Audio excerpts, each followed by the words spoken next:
Sizning o'quvchingiz telefonda Instagram, TikTok, YouTube'ga ovora bo'lib darslarga e'tiborsiz bo'lib qolganmi? Qanday qilib o'quvchilarni darsda zavq bilan like bosgandek qatnashishga undash mumkin?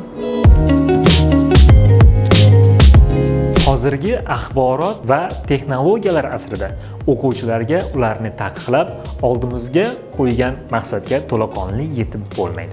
Ammo muhim savol, ularni qanday foydali yo'nalishga burish mumkin?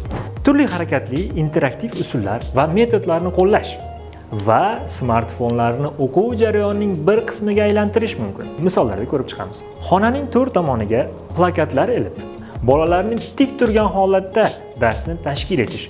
Bu o'quvchilarda jismoniy harakat rag'batlantirilib, boshqa narsalarga chalg'imasligi oldi olinadi.